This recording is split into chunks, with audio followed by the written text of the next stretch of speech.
One, two, three, four.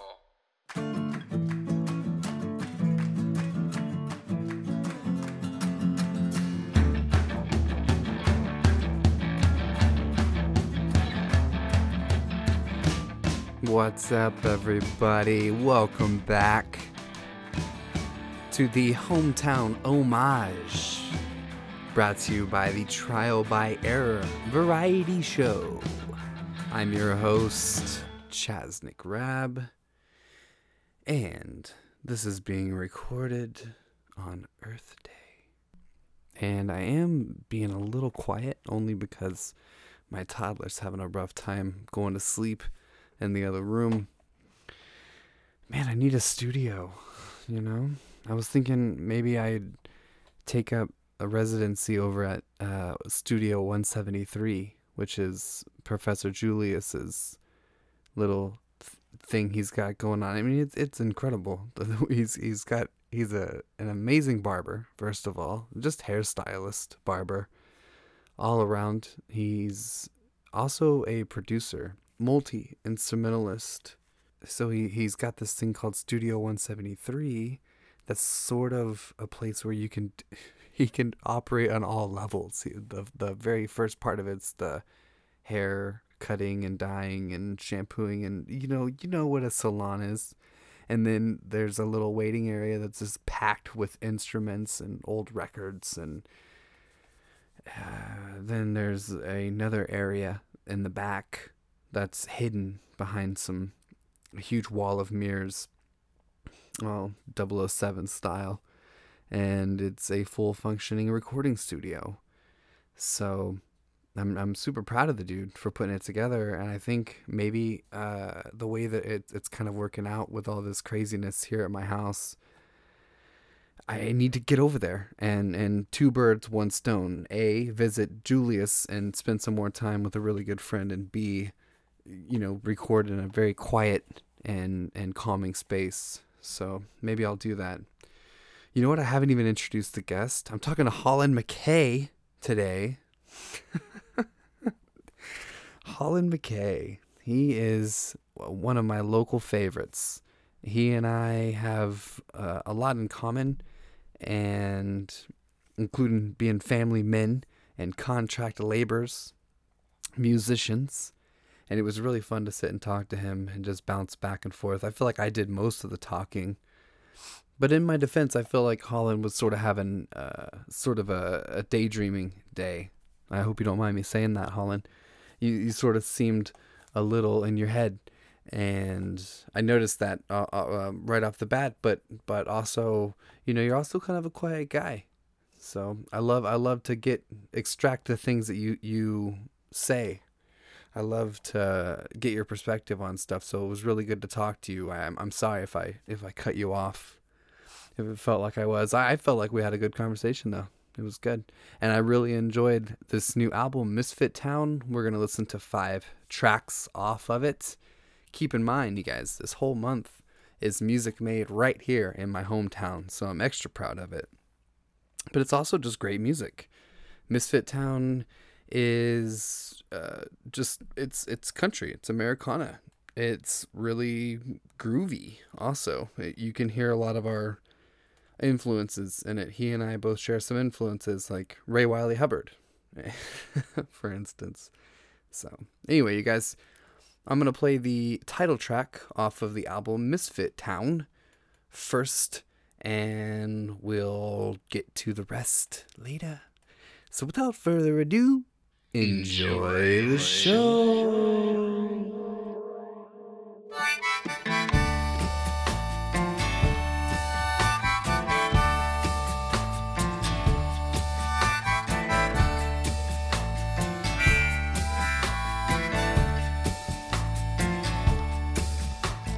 Found $100 that I lost on a drunk night, hidden in a pocket of a coat that I couldn't find.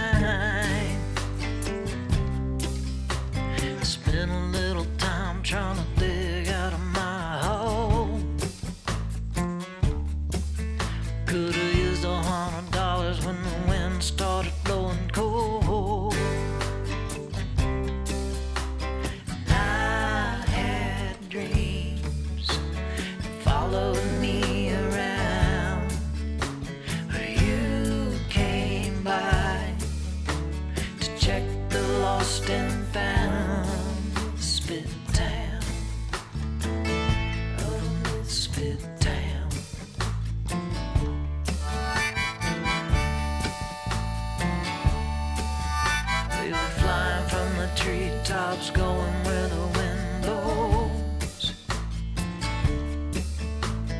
Whisper from an angel looking for a new home. He's a keg full of powder, pirate with a sharp soul. I could've used $100 when the wind started going cold. And I had dreams that followed me around, where you came by to check the lost and found. Misfit Town,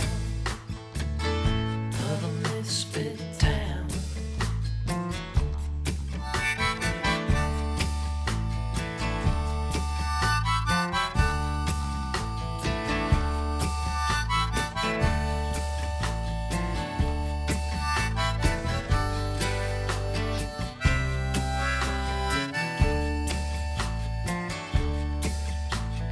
Lost $100 that I found on a drunk night. It was hidden in a pocket of a coat now I can't find. I spent a long time trying to dig into my hole. I could've used $100, but it's easy come, easy go.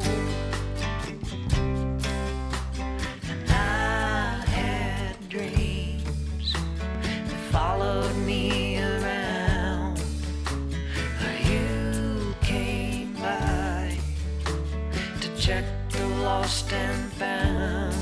Misfit Town, of a misfit town.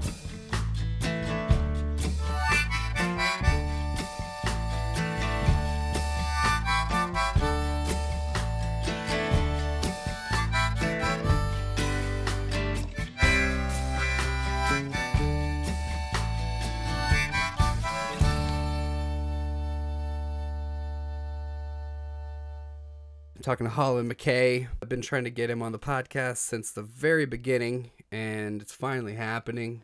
I gotta say, I'm thrilled. I'm thrilled. Good, that man. I'm able I know you've to always, make it's it. not like you've ever brushed me off. It's No, just it's that just- the cards haven't fell, you know. Yeah. I get it. I get it. Yeah. Having kids and juggling sports schedules and after schools and 9 to 5, it's priorities, man. And I didn't have a record either. That was the other part. Yeah. I've spent my last year under my head under a rock trying to get this thing done. So Looking at the album right now, it's super cool. It's in a nice little cardboard sleeve. thanks, Chaz. It's earth friendly. It's it's called Misfit Town, That's my deal. Yeah, Misfit Town. which is kind of, you know, how much of this is based off of your life here in Bandera A Town? little. That's a good question. Kind of. Yeah, I guess. I don't know. I'm a weird writer. Yeah. So, So is it not so much personal, or how are you? It is. composing? It is personal, but a lot of stuff is not. There's a lot of stuff I've written that is kind of second or third person, Mm-hmm. and Yeah. because I like to refer to myself as the third person. Yeah. Well, Hollin says, Yeah. Those are great songs. "Don't drink the water." Hollin Yeah. says, "Don't drink the water." In Mexico, anywhere near Mexico. No. But we all know that. But you know, it's funny. Steve-O, you know Steve-O, Yeah, right? yeah. Everybody knows Steve-O. He actually, I was listening to his book. He drinks the water of every country he visits. He's sick. He And, goes straight to the tap Yeah. because he wants to develop an The immune immunity system. to every. Right. Yeah. Yeah. He's never gotten sick one time. It works. Yeah. Yeah. If you can get past the hump of the first 3 weeks of Harlan, you're Yeah, all good, yeah. man. It's interesting. You know, we have this abundant source of water down here that I don't think it's not safe to drink. Oh at no, all. no, you don't want to. You don't want to Yeah, do that. I always think about that. Like, we're not really that resourceful. No. When it, No. when it comes to. No. We have this great river here called the Medina River, and it flows amazingly, even right now where it's not, too much rain. And you drink some of it, and you will have those reminiscent to Taco Bell afterwards. Interesting ride to the border. Yeah, it's. So you've spent some time working on Misfit Town. You completed it in 2017. Where did you record this? First of all, I did half of it at home with my own studio, and then the other half I did in Austin at a place called Single Pitch. Really good friends of mine, Jeff and Nina Singh Bada. They've got a studio there off of Voltorf, and I had talked to them off and on over the years. I've played with both of them for 15 years, maybe 10 or 15 years, off and on, and so they were a good fit. And it started just as an acoustic record, and I brought it to them. I was like, wow, I can actually do something different with this, too. So yeah, it expanded in 2 weeks, turned into 8 months. So yeah, of course. Basically. Yeah, because once you have that opportunity, you have that toolbox. Becomes kind of a different. Yeah, I just didn't think I could reach it. I didn't think I could get what I wanted out of it, doing it. Doing half of it myself and then the other half there, and the tones for their studio were fantastic, and so it all, it was all good.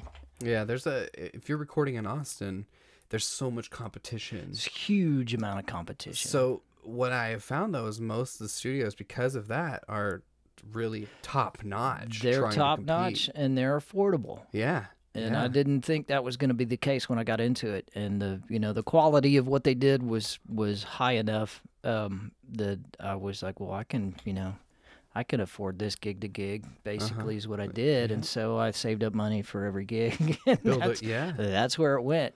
Cool. It all went into the recording. And gear, of course. So, do you have any comrades on here? Any collabs, or is this... I do. Not songwriting wise. This is all my own writing. I was lucky enough to get Robin Ludwig in, and she sang on 3 tunes. That's Bruce and Charlie Robeson's sister, and she's just a phenomenal singer-songwriter. Okay. She's somebody you should I've heard get of her. in her. Yeah, I've heard of her, so her name comes up every now and then. Has she perhaps played at the folk festival or anything like that? I think she has, yeah.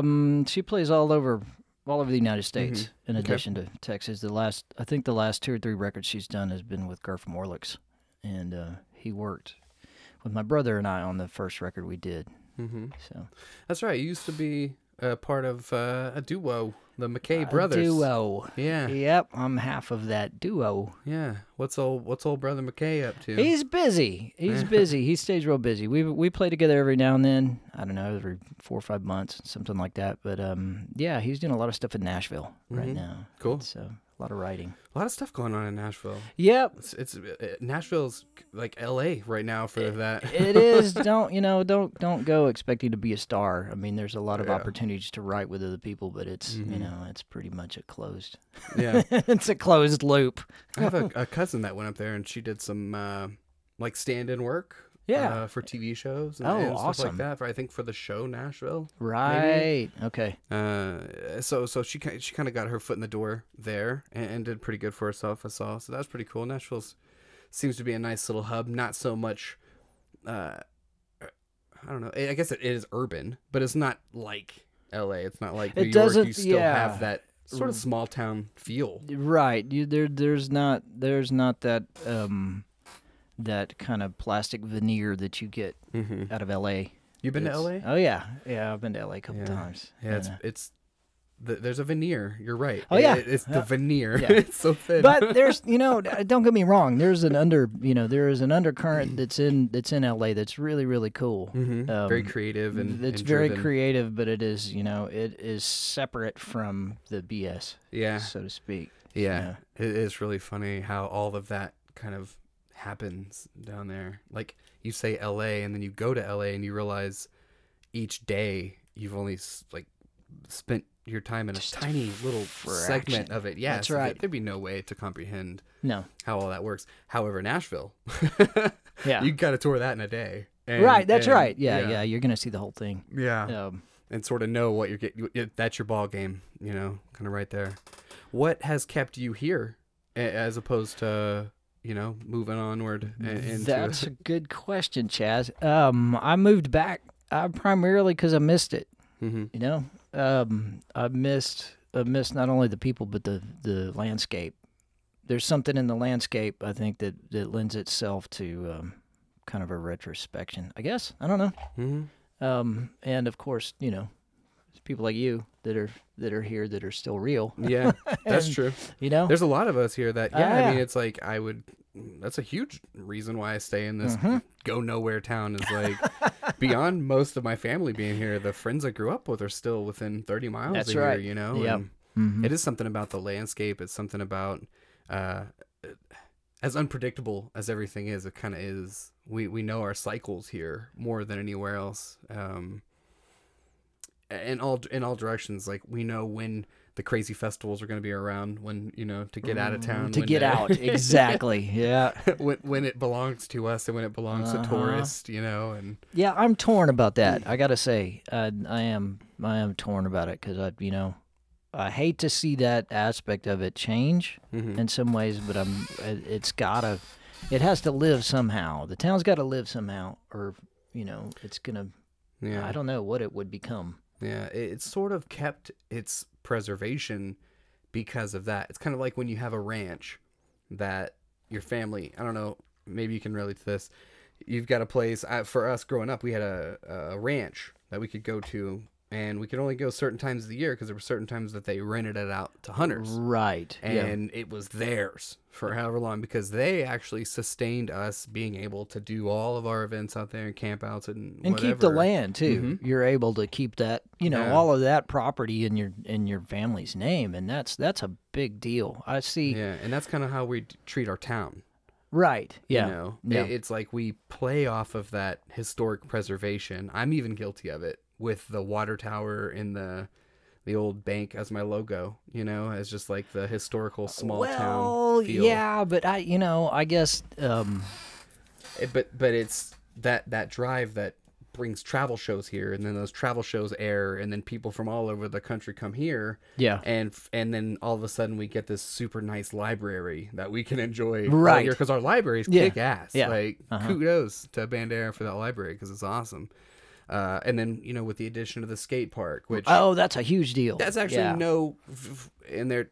That took like 20 years, man. Yeah, it did. It took 18 years, and it was to no thanks to the tourism. That was all us. Right. you know? Yeah. Yeah. So Kudos to y'all for that, because yeah. that is fantastic. But put that into perspective, though. If we tried to achieve the thing like the library on our own, maybe it would be 20 years from now. But Right. because we let the tourists come here Yeah. and take over the river for a few weeks of the year, right. Yep. you know, it is. It's hard, right? It is. I'm really torn about that. I've always Yeah. been my whole life. But see, I was sentimental when I saw when I saw the poster. I was like, wow, that's cool, man. I mean, that's that's where we grew up. Yeah. Is that water tower, and that's that was kind of the center of, I don't know. Yeah, it was. Main Street's not big, and the hub of it is right there on that block. It I is. mean, right behind you got Yep. 11th Street, and then right there you got Chicken Coop, and I mean everything's right there. The Longhorn's closed. Some Right. weird stuff's going on with that. I haven't a clue what's going on. They have the wall, the decorated like desert-scaped They kept wall. that, yeah. It was knocked down and they Yeah. reassembled Did it. they really? They set it back up. I Like, didn't see that really. yeah, it's really bizarre. So That's kind of funny. for anybody that knows country music, Clint Black has a very eccentric brother named Brian Black, who is quite the character, who owned a bar here, and it was condemned at some point and taken down. I don't know who's doing something, but this really historical building is sort of like It was very Bandera. still though. there. Yeah, it's still very Bandera the way it's like half erected. Yeah. And we're just like holding on to the past, like just leave the wall. We can't get rid of the Longhorn. All of our memories, well, you know. Yeah. Let's take a break and listen to some music off of the album Misfit Town. This is Tennessee Stolen Heart. She left a long trail of broken hearts from here to Cheyenne. You think he would know by now? It just slipped through his hands. a slip through his hands.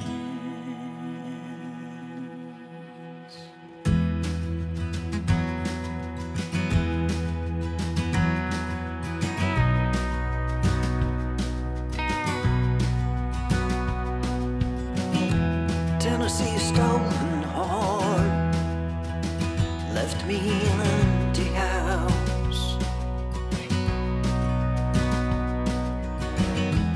What's been torn apart, guess I'm better off without.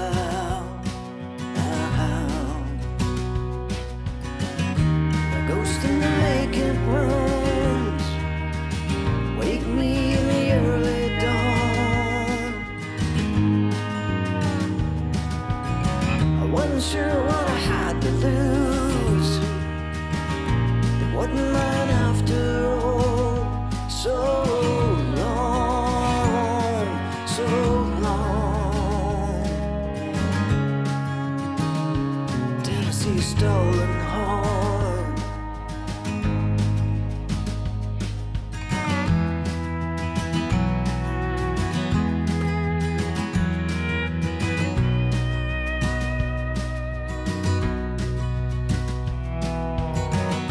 Something I've got to find left me some time ago.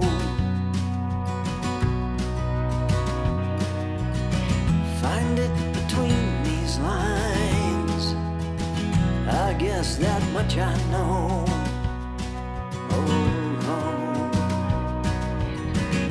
A ghost in the vacant rooms wake me in the early dawn. Wasn't sure what I had to lose. It wasn't mine after all. So long, so long. Tennessee stolen heart.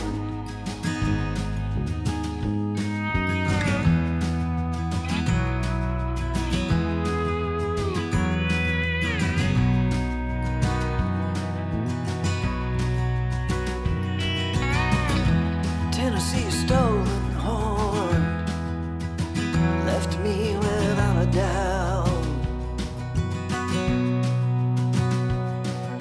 And I guess I played my part. Some things they just break down.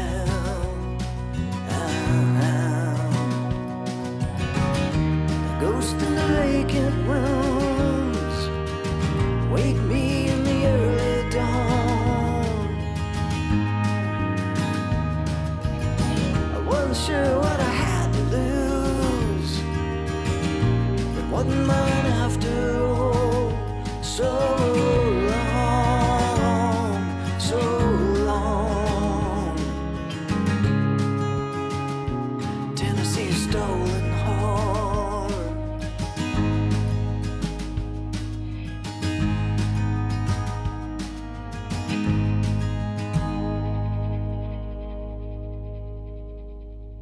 It's funny. I never bar hopped in this town. I didn't either. As no. a musician, you probably played at all of them, No. but you don't, pint to pint. Reluctantly. It seems like Yeah. that's more of a tourist thing as well.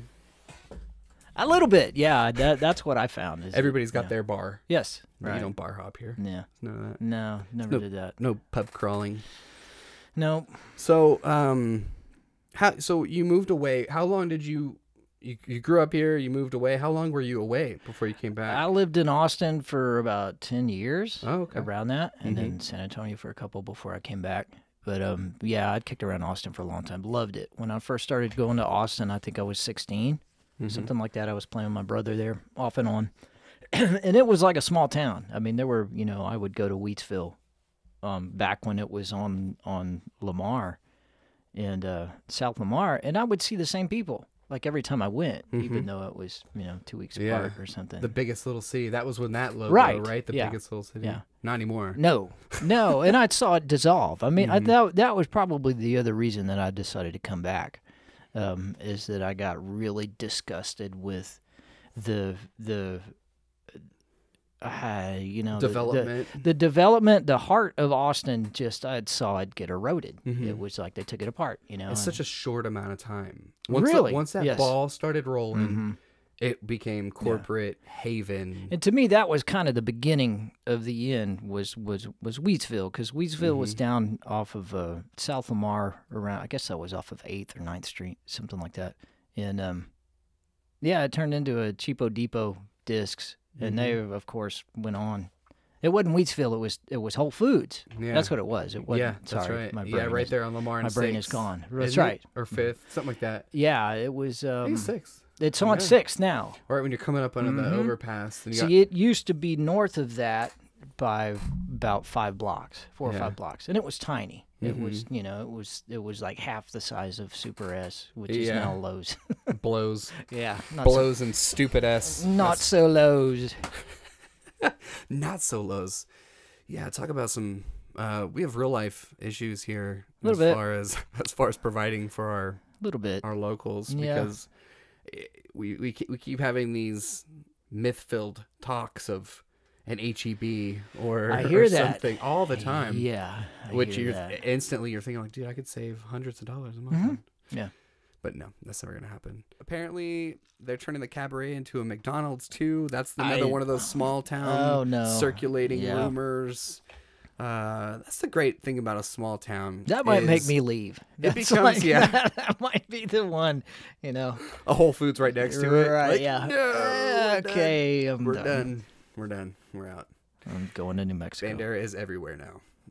Yep. No, I because we kind of circling back to that, the preservation of this town lies within funneling tourists here. It does. Sadly. It does. Sadly, it does. Yeah. Because all of that stuff to maintain it and to fight McDonald's or whatever it is to to keep up a Western front, which It seems to be a losing battle, I'm afraid. I mean, I look at this. I guess it's a Best Western. Is that what it is? Yeah. That's going in. Yeah. You know, it's and, got Western in it. Hilton yeah. fought and Four Seasons, and they were Yeah. like, we only have one here. It's summer. Jeez.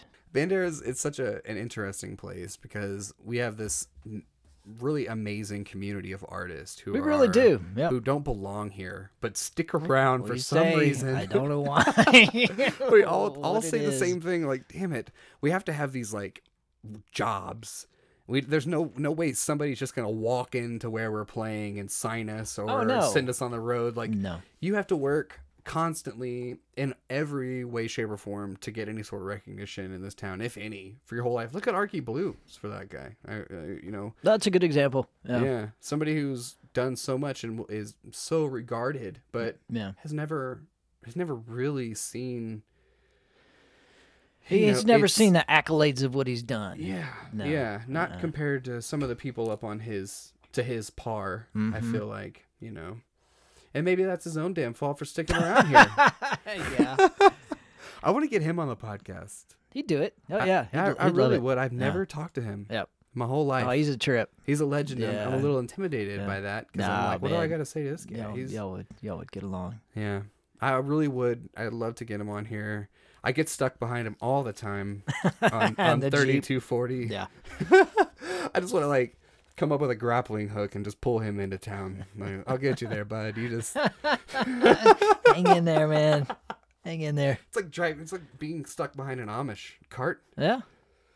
He's taking his time, dude. He doesn't need to do anything fast, man.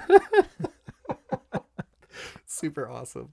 There's some stories from the 78 flood of I can't even imagine. people in that dance hall just packed to the gills. Yeah. Everybody, it's raining. Fuck it. We're going to go party. Yeah, that's right. Yep. And then water coming down those stairs and there being 2 feet of water In and the just sawdust bottom. floating all over the Yep. top of that water. That's to me, if there'd have been some photographic evidence of that. If somebody had Somebody's gone down there and gotta taken have that. it. I Not in know. that day though.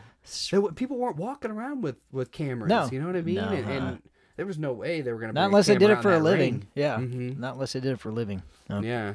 But I mean, you can just imagine. I've heard some of the stories. It's come up again and again with some of the old timers talking about how eerie it was to just all of a sudden lights out. All you can see is the sawdust and the lightning glare, you know, like, oh, it's so creepy.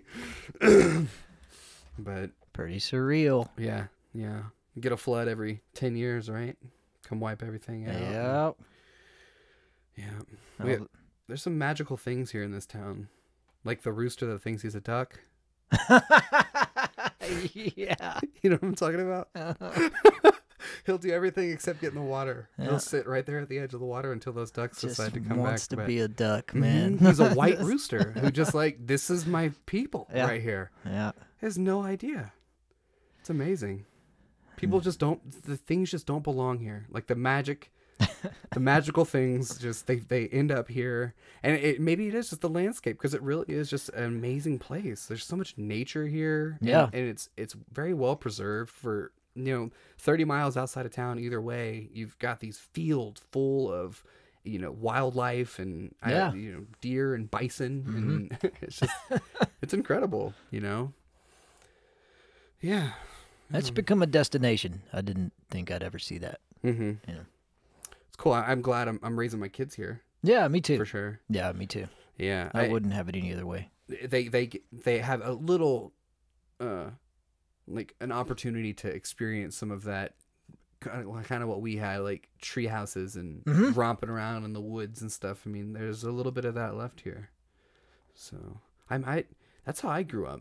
Yeah, that was, that's what brought me back. Mm-hmm. To be honest, I mean that the aspect of being in the wild. I mean, like you said, you're really out in the wild. You're hearing coyotes and yeah. We used to come across tracks in our creek bed of mountain lions. And they're not only mountain lions, but there's all kinds of weird stuff that's sort of stuck around here. Like they're just enough sustainability, like in Hunt, like 35 minutes from here, there's beavers. Oh, wow. Yeah. And it's like somebody just brought them over. Yeah. And then I was working not too far from here, about 2 hours, a little bit outside of Junction. Mm-hmm. And somebody had let a monkey out. And that monkey was still around. Like, I don't know, there's something about this place that, it's almost like it can sustain so much of that wildlife. It's not too harsh. It's not too, it's just like an abundance of berries and insects and all kinds of stuff. And when I moved away, I didn't see any of that. No. When I moved to Austin, I'm just like, leave this town in the dust bowl that it is. Right. And I was the same way, Chad. Mm-hmm. Yep. And living in Austin and kind of seeing that same thing, seeing Mopac hold you up for 4 hours a day. And I'm just like, what am I doing? I miss like spending that time just being able to go down and walk on the river, like with my extra hours or whatever it might be. Read a book. Like you can't do that stuck in traffic, I guess you can Audible now, but back in our day. Yeah. We're the old guys. And in the dark ages. Yeah, the dark ages. In the dark ages, we had flip books. phones. Yeah, so that's it's funny. We were both kind of brought back for that same reason, and that's where I run into the most is events for our kids, these sporting events or after school events. Like, hey, Hollin, what's up? It's a community. Yeah. I mean, and it's still a small community where everybody knows each other. Yeah, I tried some years back to start an artist alliance. Yeah, but we're also like finicky about introvert, extrovert, our days. Everybody, I couldn't pull a meeting together. It's really hard to get that organized. Yeah. I'd be up for that totally. Mm-hmm. I think it may be a little easier now with, just kind of the network that I've already built. But back then it was kind of ambitious for me. I'd had like a little section of the dog leg set out, and I spent a couple months promoting it and even put a thing in the paper, and about 3 people showed up, which was cool. We had a little drum circle and stuff. But my vision was very much kind of what I'm doing now. Right. Was just getting people off of their porches. Yeah. Even if they don't want fame, they don't want money, but they have this talent that's not hidden. They play and they got these recordings, and you got to get it out. Yeah. So that's what I wanted with the Alliance, was just to basically create a platform for everybody to come together. Right. And then all of a sudden, trial by error happened. We did the live show. That broke me financially. It was awesome though. It was amazing, and I no regrets. And I've since paid it off. Yeah. I had to get sued Oh, nice. Well, I let him Yeah. come for me though. You know what I mean? Like I That's did a lot good. of work at putting this thing together, and for it to Jeez. just like fall back in my face financially, I was Yeah. like, somebody's gonna have to bite the bullet here. Right. And it's not gonna be me right now. Jeez, So man. Capital One bought the bill for like 4 years, sued Yeah. me, and but Did they really? Yeah, I got served and Man. everything. It was I needed that. I Yeah. needed a wake up call. I took care of my debt in 3 months. Yeah. $1,700 a month. Yeah. Took care of it. Jeez, man. It killed me, but the whole time I did not give up this podcast. So Yeah. even in my dire times, the alliance is still there. Good for you. You know? Good for you, Chaz. Yeah, man. Thanks. It was Man, just this town deserves you. like, does it?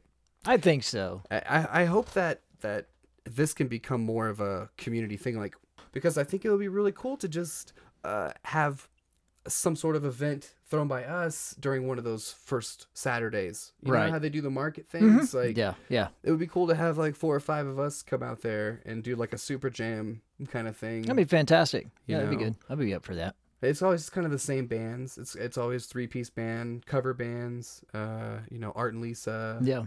almost Patsy Cline band, that kind of thing. But I think that in order for us to kind of gain any traction, we'd have to, impress upon the locals that we exist more so than trying to reach out to the World Wide Web, which is the only loneliness I feel about doing this is I don't do enough of this, Right. the hometown stuff. Yeah. I'm like talking to people in Sweden or I'm talking to people in Germany or wherever. Yeah. So when I finally get to sit down and talk to hometown people, I'm just like over the moon about it. I'm like, this is so fun. Like, It's cool. Yeah. it always Yep. reminds me, this is kind of what I when I came back here and realized I'm going to raise kids, I needed something to do. Right. And that's where the Alliance came Yeah, in. And yeah. so from there we are 5 years ago to now, I'm finally pulling together what I've always dreamed of. Just, I'm doing it one at a time. I'm pulling you guys in here one at a I time. love it, though, man. I'm having a blast. Really. Yeah. I think it's fantastic. Well, speaking of the passing of years, particularly 5, since everything kind of kicked itself off here, let's listen to a song that is oddly, this whole conversation is sort of segued towards. So it's called Moonshine off of the Misfit Town album.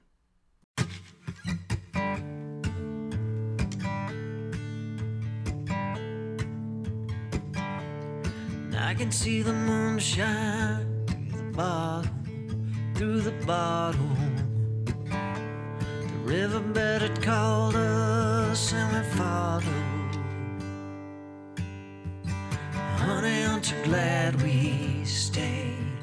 It's been 5 years today.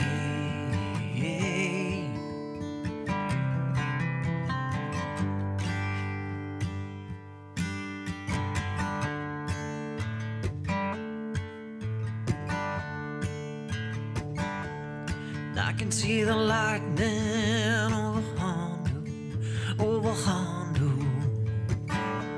The rain will be here tomorrow.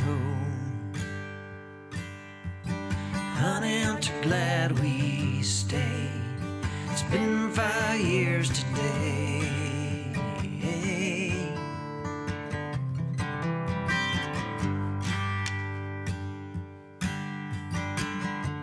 Summer days that come and gone. A part of me that just rolls on and on and on and on.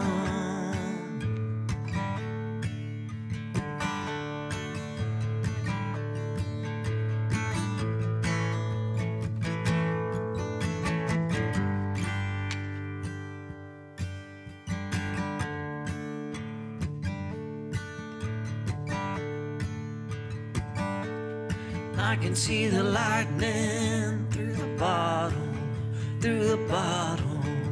The rain, it'll be here tomorrow. Honey, aren't you glad we stayed? It's been 5 years today.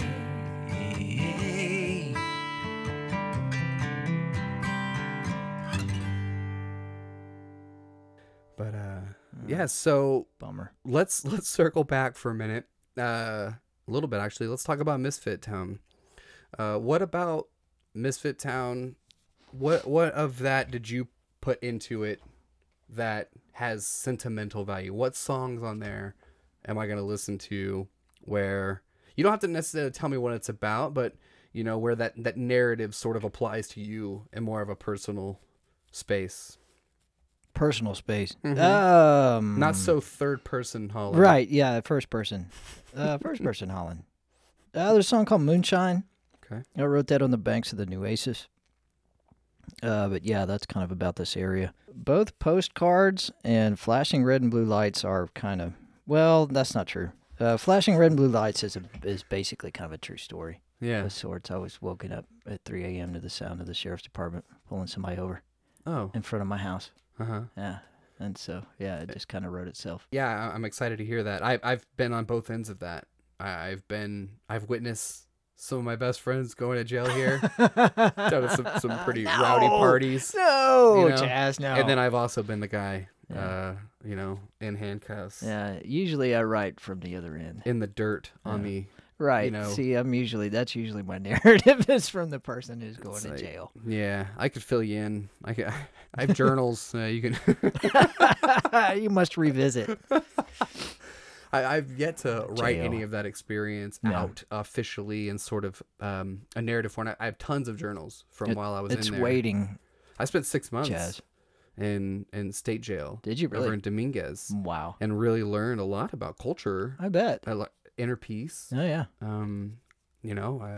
You spend 6 months in a non-climate controlled environment, and you're obviously very cleansed. Wow. You sweat it all out, and you shiver it all away. That's fucked up, Chad. Yeah, but you learn a lot about what you can withstand as a human being. What you can take, yeah. And you learn a lot about communication. And these are people. I mean, yeah, and people. that's another thing is you stop demonizing gangs. You stop demonizing. And the as far as being black and white. Yeah, you understand kind of where their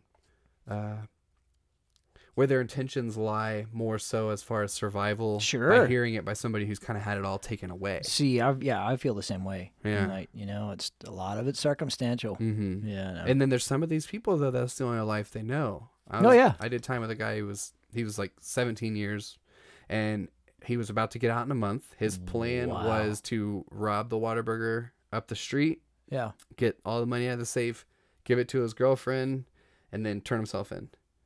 To get back in. Because he could take care of his family better. Right. When he was inside. That's a problem, man. Well, when he's inside, got a the societal gangs problem, take care dude. of his family. Right. I see. But because he was needed inside with his experience, they needed a leader to kind of help them keep their people in check inside. So that's like a duel. It's like a parallel universe. He kind of sacrificed his freedom for what he perceived as a better life, which was in there, where I'm fighting like hell to get out of. Right, yeah. So you start to look at things not so black and white. Yeah. And even though you're literally... guards are black, you're dressed in white. Right. It's pretty clear distinction. It literally is black and white everywhere you look. Pretty clear distinction there. Yeah. Very interesting. Jeez. And so, the effects of that though, long-term wise, like all of this happened to me back in 2008. Right. 2009. Okay. Yeah. And it's still like it happened yesterday. Gotta be pretty fresh. For any job. Mm-hmm. Right. For applying for a house, applying for anything that comes up like it happened yesterday. Right. Yeah. So it didn't matter what I served. The only thing that I got out of it was what I take with me to my grave. You know, as far as I hear you. Development of that sort of, I don't know, endurance. I guess that was kind of when I figured out like, nothing can stop me, dude. I had all the odds stacked against me. I stood out like a sore thumb. So I had to rely on wit, and I had to rely on peace and kindness. And that got me through. That's a hard never had road to raise, to walk, man. I had anybody that was literally going to lace up and take me out because of some item that I had that they were going to extort from me. Yeah. I had to somehow find a way to kill them with kindness in that moment and talk be them on down. my feet. And it worked every time. Yeah. But I'd kind of always be on the ready for that. Like, Yeah. you kind of know, kind of feel a storm brewing. Wow, that's amazing, man. That's then- fantastic. You got to write this shit down. I do. I really do. I need to write songs about it. I've Yep. kind of started, and then I'm like, do I really want to open up this can of worms? And it's just until Gotta do it. recently that I've Gotta do it. realized, you know what? I'm gonna stop. I'm helping the stigma Uh-huh. by Oh, yeah. keeping my life a secret, by not going out in the open. That's right. I'm making it more of a stigma when felons happen to arise in a community. Right. Like, Yeah. just know that there's nonviolent offenders out there who did their time that still won't be given the time of day, and that's the unfortunate truth. But for me, that was a rehabilitation that set me on the right path. Yeah. So You're it does an- work. You are an anomaly on that level. It was the in my guards opinion. hovering over you, going, "You'll be back, you'll be back, white boy, you'll be back," and I'm like, "Fuck this guy. Yeah. I'm not gonna be back." Just because you said that, and like, thank you for that. Thanks for being a dick. That's rehabilitation, man. Yeah. There's a little positive reinforcement. I'll see you in 6 months. Yeah. Asshole. The ironic part was I had actually signed up for a 4-year military contract, Oh wow. and I Okay. was arrested a week before my second swear-in. So I'd already done my first swear-in, drug tested, You were got my job, yeah. everything. A week before swearing, I was like, you know what? I'm gonna sell the rest of this weed, and I'm gonna make. Gotcha. I'm gonna not Damn have it. anything. I'm gonna have a little bit of money, take with me, and not even didn't make one sale. All went south, Didn't make man. one sale. Got pulled over with the purchase right there. Ah, And jeez. and it was over for me as an 18-year-old Yeah. kid. So it was like hard knocks. Here we come. Yeah. College Jeez. out of the question.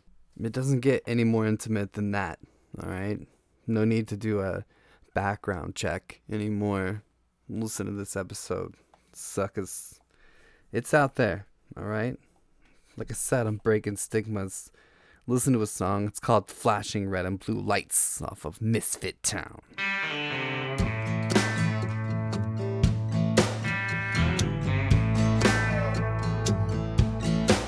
I gotta wake up, there's somebody out there.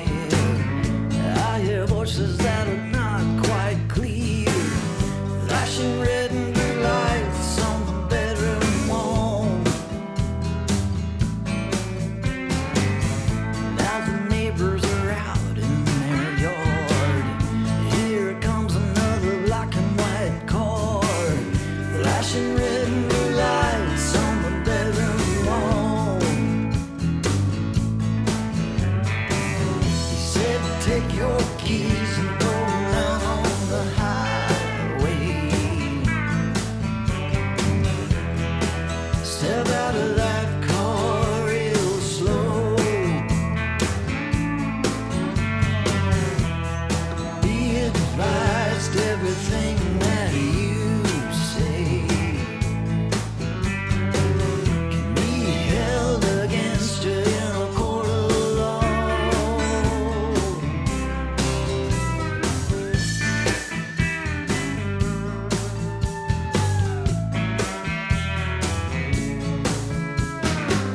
They pulled him over right in front of my house.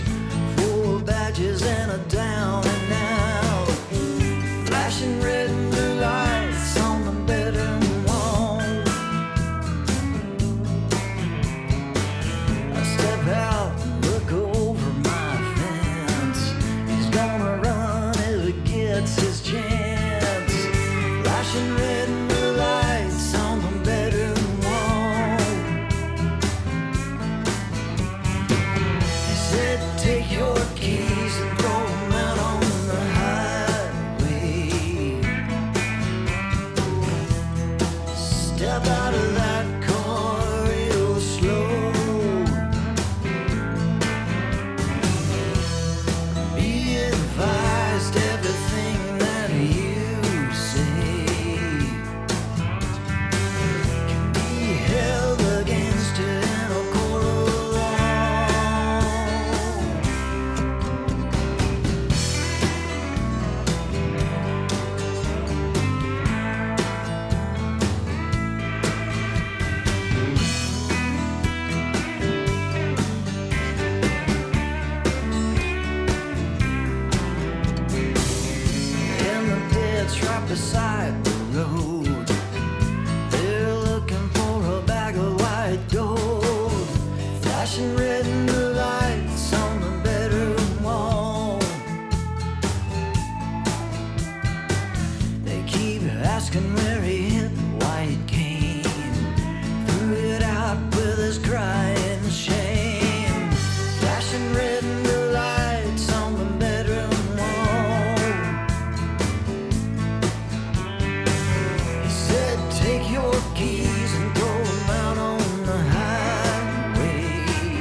the bulk of your writing different. you'd consider as Americana. I do, right? Kinda yeah. yeah. Not so much singer-songwriter. And more I so. don't, that's by default. Yeah. I don't know,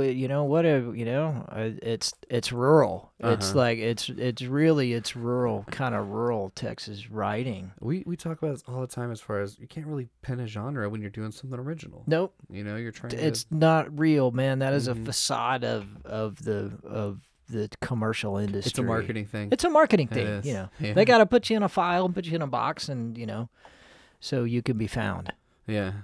I know. so to speak. I hope our listeners don't think I'm contradicting myself because I always try to put bands in a genre, and that's simply only because I'm hoping that that's the way people search. And you get found. Yeah, right. and so when I say oh yeah, Holland's music is Americana, it may be 100 other things, but where it's categorized for the market is Americana, so that's where you're going to end up when you find a keyword for that. However, the body of work will define something completely different for itself. Yeah. You hope so. Yeah, I mean, that's, hopefully. that's the goal, is that whatever you do is, oh, okay, well, that's Hollin Mckay. Or, oh, that's Chaz. Yeah, okay. I recognize that. It is like a fingerprint. It's defined as you. Yeah. Yep.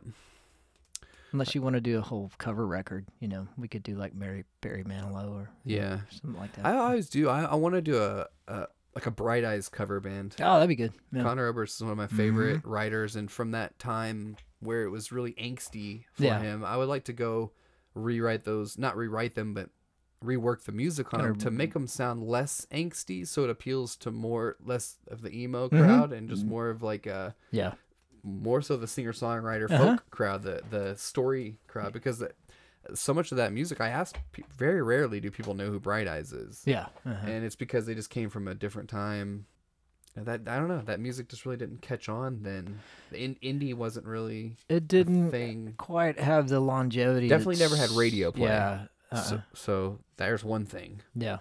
But it might eventually, though. You can't, you can't discount it. Well, Connor Oberst does. Kind of like, kind of like punk. Mm-hmm. Because I think the punk movement, sure, the real crystalline, really good punk stuff, it stayed underground until people started getting into it. And then and then that became a whole civil war between punks and that's right, like Rancid and Green Day and these guys that were clearly look like each other. They still tried to bastardize it with the Sex Pistols, because you have you had a group that was put together and where half the guys didn't even really play instruments, and it was still bullshit. Yeah. I mean, there was still some good stuff in there. Don't get me wrong, but.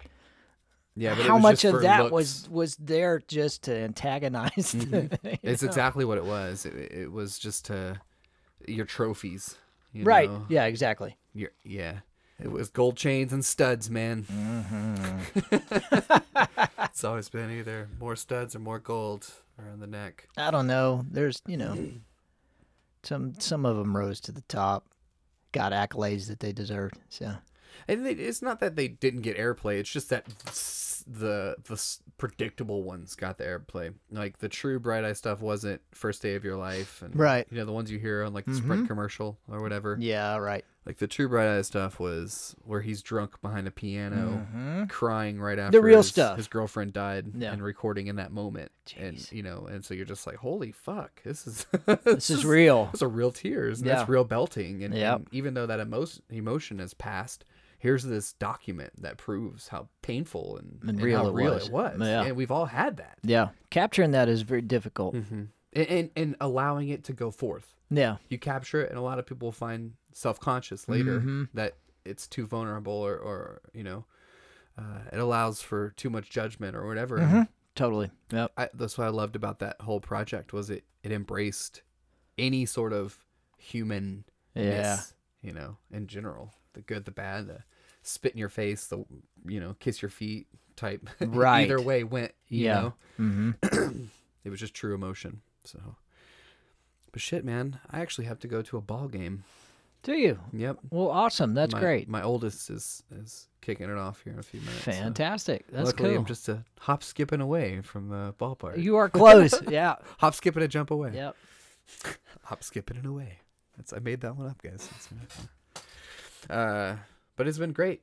It's been great talking to you, I've man. had a blast. Thanks, Chaz. Yeah, and if I ever pull something together for a live thing, I'll get with Let's you. do it. And we'll Let's make do it it. happen. Let's do it. We'll kick ass down on Bandera Courthouse Lawn. I really appreciate you having me. Yeah, man. dude. I Really good to see you. Had a blast. Yep. That's great.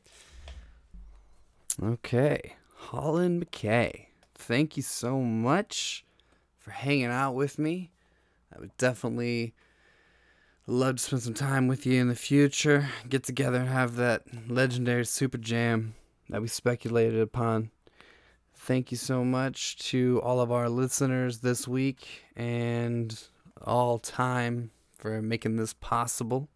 Thank you to Studio 173 for agreeing to put me up. That's right. Since this interview, I've talked to Julius, and he's going to be in the next episode, believe it or not. And we are going to discuss our collaborations with Trial by Error, TBE, and 173. That's our campaign. No, it's not. But also on a side note, my son did win the ball game. It was pretty close. It was actually really close. The last inning, they were down, and they pulled 5 runs, and it was incredible. They actually pulled it off that last inning. So, congrats to him. I'll be reporting on Little League Baseball for the rest of the season. No, I won't. But next week, like I said, I talked to Professor Julius, and we listened to some love songs. And after that, I talked to Lee Winwright, and we go back into that country vibe. That's also another really groovy album. Really excited about putting it out there for you guys. Be sure to check us out at trialbyerrorvarietyshow.com, where you can get links to support us on Patreon. You can get every single platform we're on. You literally just go to the menu bar and look at the very bottom. There's Stitcher, there's iTunes, Podcast Addict, TuneIn, all that jazz. SoundCloud, YouTube. Did I just say that? I don't know. Anyway, we're going to listen to one more song before we put a close to this fine episode. And it is called Son of Fire. It is the last track on the Misfit Town album. Like I said, Hollin thoroughly enjoyed it.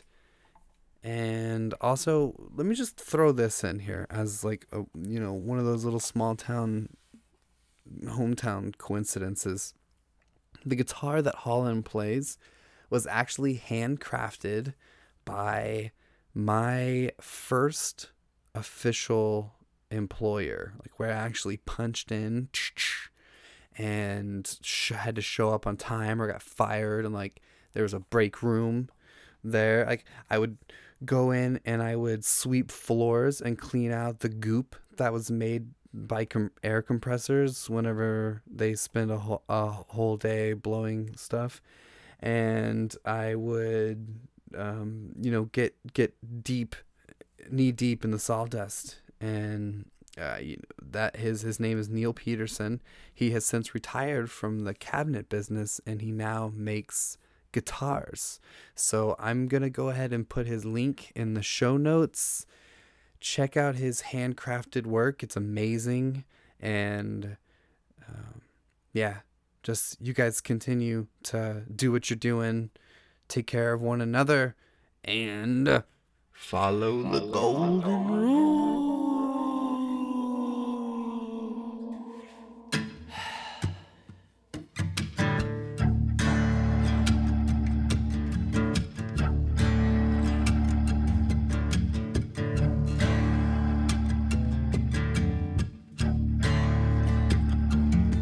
Sunshine is coming in through the window. Been a hard night. We walked for so long. In the dream I had, we were windblown. Now the sunshine is coming in through the window, and the red-tailed hawks are calling again through the cracks in a broken window frame. And I feel sorrow as the sun of fire. With my burning hands I can see inside.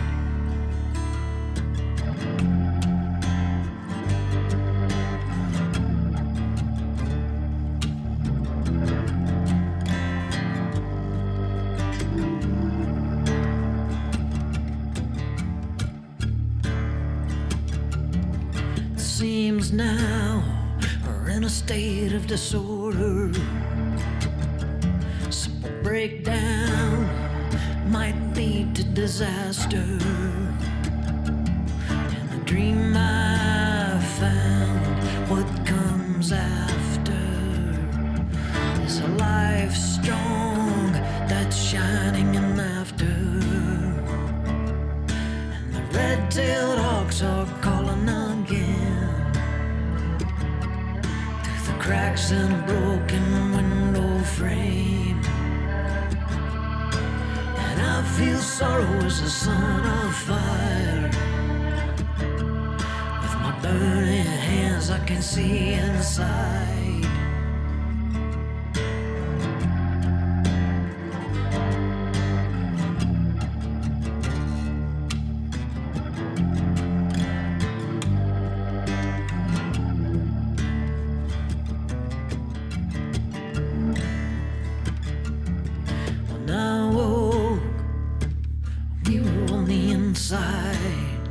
Of a house on stilts, standing by the waterline.